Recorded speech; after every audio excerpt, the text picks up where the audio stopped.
Tema trimestral. Exhortaciones pastorales para la Iglesia. Estudio bíblico 18. Alerta contra las falsas doctrinas. Introducción. Desde las enseñanzas de nuestro Señor Jesucristo hasta los escritos de Juan el teólogo en Apocalipsis, encontramos serias advertencias en contra de las falsas doctrinas. De los autores del Nuevo Testamento, el que con mayor vehemencia expuso la relación que hay entre las falsas doctrinas y la conducta pervertida es Judas. Las falsas doctrinas tienen la siguiente característica. Son producto o de personas corrompidas que enseñan doctrinas falsas para justificar su estilo aberrante de vivir, o personas que habiendo sido cristianos abrazaron falsas doctrinas que corrompieron sus vidas. La Iglesia del Señor debe estar alerta, porque las falsas doctrinas corrompen el buen estilo de vida que produce la doctrina sana. Diccionario. Apostatarán, del griego, afistemi. Este verbo se traduce, apartarse, alejarse, caer. Cauterizada, del griego, cauteriazo. Originalmente tiene dos significados. Errar, esto es, marcar con un hierro encendido, y cauterizar, esto es, el proceso por el cual se forma una costra gruesa insensible al dolor. Enseñas, del griego, jupotitemi. La traducción literal es, poner a la consideración de, o, si esto sometes a la consideración de los hermanos. Trabajos, del griego, kopiome. La traducción literal es, nos fatigamos, quedamos exhaustos. Viene de la raíz que originalmente significaba, apaleamiento, azotamiento. Luego vino a significar, trabajo esforzado. Pensamiento central. Las falsas doctrinas distorsionan el Evangelio, destruyen las iglesias y condenan las almas. Texto áureo. Mas los malos hombres y los engañadores irán de mal en peor, engañando y siendo engañados. 2 Timoteo 3, 13. Nuestra lectura bíblica se encuentra en 1 de Timoteo, capítulo 4, versículos 1 al 10. Versículo 1. Pero el Espíritu dice claramente que en los postreros tiempos algunos apostatarán de la fe, escuchando a espíritus engañadores y a doctrinas de demonio. El apóstol advierte sobre algo que el Espíritu Santo estaba diciendo. La palabra dice, indica una acción que estaba sucediendo mientras él se dirigía a Timoteo. El Espíritu estaba hablando por medio de profecías y sermones inspirados. Pablo escribió a los tesalonicenses, nadie os engañe en ninguna manera, porque no vendrá el día del Señor, sin que antes venga la apostasía. Segunda Tesalonicenses 2, 2, 3.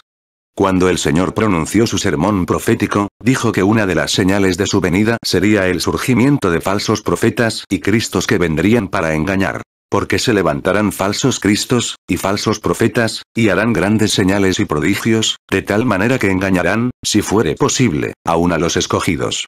Mateo 24, 24. Versículos 2 y 3. Por la hipocresía de mentirosos que, teniendo cauterizada la conciencia, prohibirán casarse, y mandarán abstenerse de alimentos que Dios creó para que con acción de gracias participasen de ellos los creyentes y los que han conocido la verdad. En el verso 1 Pablo hace un contraste entre lo que dice el Espíritu Santo y lo que dicen los espíritus engañadores. La palabra engañador viene de una raíz que significa vagar, perderse. Las falsas doctrinas hacen que las personas se aparten del buen camino y se pierda, que crean cualquier tipo de aberración.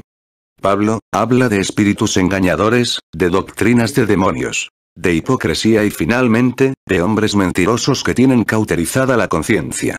De manera que, los espíritus malos operan en el hombre hipócrita que se habitúa tanto a sus falsedades que, cauterizada su propia conciencia, llega al extremo de creer sus propias mentiras. En el verso 3 encontramos dos enseñanzas que los falsos maestros practican por razones espirituales: el celibato y la abstención de ciertos alimentos.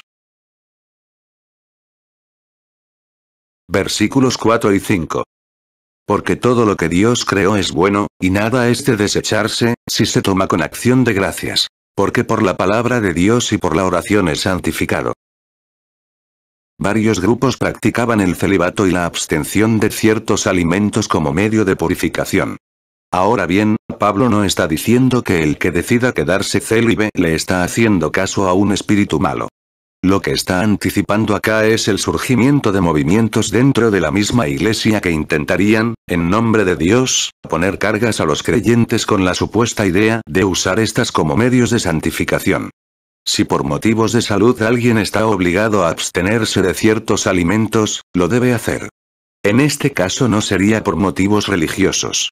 Las palabras, porque todo lo que Dios creó es bueno, y nada es de desecharse, contrarresta la opinión de los falsos maestros que prohibirán ciertos alimentos. Versículo 6.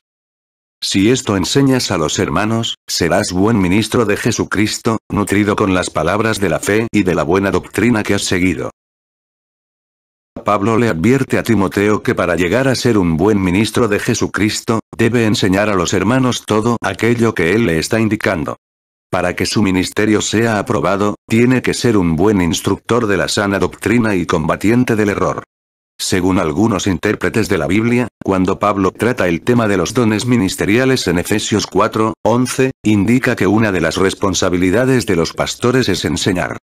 Para tener una idea clara de la importancia que Pablo le daba a la sana doctrina y al ministerio de la enseñanza, en este capítulo denuncia las doctrinas que atentan contra el sano contenido del Evangelio y amonesta a Timoteo estar alerta y asegurarse de enseñarlo a los hermanos en la fe.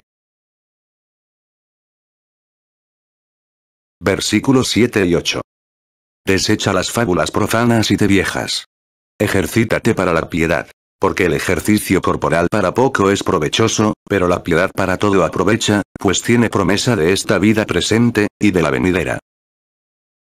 Para que Timoteo enseñara la sana doctrina primero era necesario que desechara las malas doctrinas que circulaban en las iglesias, entre ellas, las fábulas profanas y de viejas. Aquí encontramos que la buena doctrina no se puede sostener si se mantiene la mala, y que lo más peligroso en la fe es la combinación de la verdad con el error. La amonestación de Pablo, al final del verso 7, es ejercítate en la piedad. Pero en el verso 8 le dice, que el ejercicio corporal para poco es provechoso. Esta recomendación podía deberse a que los griegos invertían mucho tiempo al cuidado corporal. Pues bien, aunque el ejercicio físico tiene sus beneficios, de nada sirve al cristiano si no lo combina con el cultivo de la piedad. Versículos 9 y 10. Palabra fiel es esta, y digna de ser recibida por todos. Que por esto mismo trabajamos y sufrimos oprobios, porque esperamos en el Dios viviente, que es el Salvador de todos los hombres, mayormente de los que creen. Al contrario del ejercicio corporal, la piedad trae beneficios para el tiempo presente y para la vida venidera. Pablo ratifica su convicción en el verso 9. Este versículo va unido a lo previamente dicho, y no a lo que sigue. La importancia que el apóstol daba a la sana doctrina, y a la necesidad de combatir el error, la expone una vez más en el verso 10. Las palabras sufrimos oprobios, en algunos manuscritos se traducen, agonizamos, esta palabra significa, sufrir angustiosamente. Agonizar viene del griego agonizomai, que originalmente significaba, sufrir, combatir. Pues bien, este trabajo extenuante, este sufrir angustioso, Pablo lo tenía con el fin de defender la sana doctrina y combatir el error. Preguntas de repaso.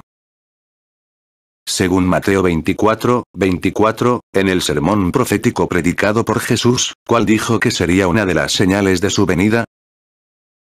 ¿Cuáles serían dos enseñanzas de los falsos maestros? ¿A qué se refieren las palabras porque todo lo que Dios creó es bueno, y nada es de desecharse? Pablo le dice a Timoteo que para que su ministerio sea aprobado, tiene que ser dos cosas. ¿Cuáles son? ¿Qué es lo más peligroso para la fe?